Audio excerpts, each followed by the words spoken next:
we're going to get to this Ryan's Roses follow-up. So here is the story, and you're going to want to hear what happened because Nina is on the phone. She's on hold right now. Back in November, Nina's 5-year-old son, David, told her that he and his dad, Kenneth, spent the day with a woman named Lisa and her daughter when they were at Disneyland. Kenneth never mentioned this to Nina, so it was supposed to just be father-son bonding at Disneyland that day. Anyway, we get him on the phone.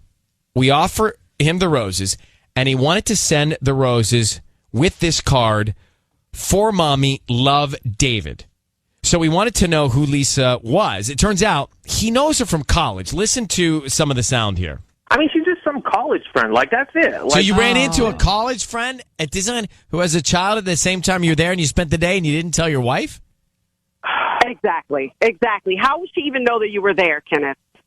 And why didn't you tell your wife? Yeah. I think, like Sissy and That would I, be if the we were first thing. married, I couldn't wait to come home and say, hey, I ran into Tanya, who I went to college with. Can you believe it? Yeah.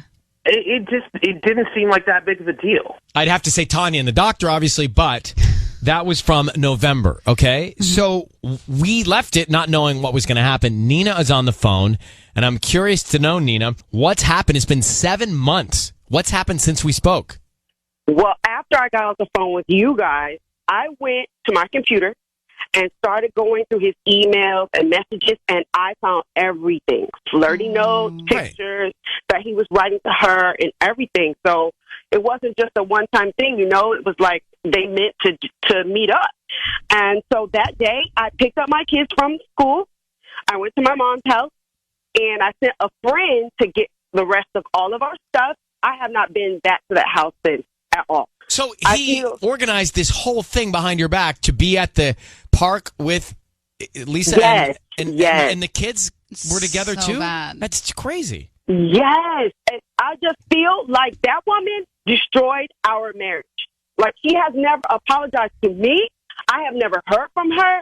How dare she, you know? I'm really just so angry because I don't know what she's doing. Like, she just come in and mess up our whole family, our home, and I don't know how she could do that to us or to my children. Like, I have to raise these children by myself now because they're still together, and I don't talk to him. I don't hear from him much either. He rarely sees his kids. He didn't even see them on Christmas. Not at all. Well, he sounds deadbeat to me. Yeah. So did he move out? What's the story?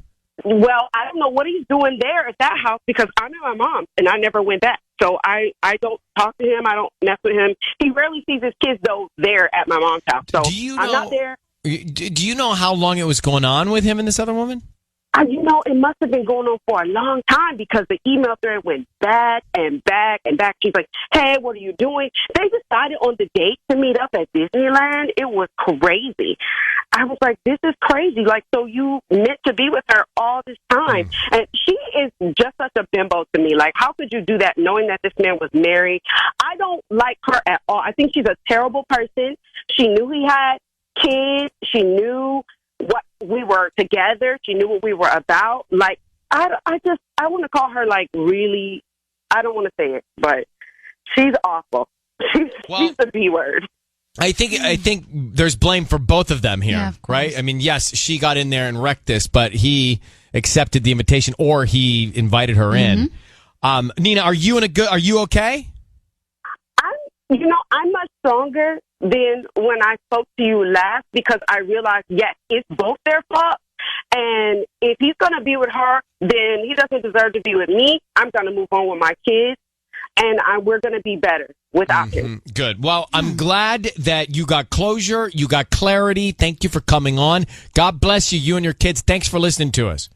Thank you. Okay. Bye-bye. Patty, why are you shaking your head? I just think she needs to let go of that anger. Well, I will tell you this. I'm reading a book, and the book talks about when you hold on to anger like that, it can cause cancer.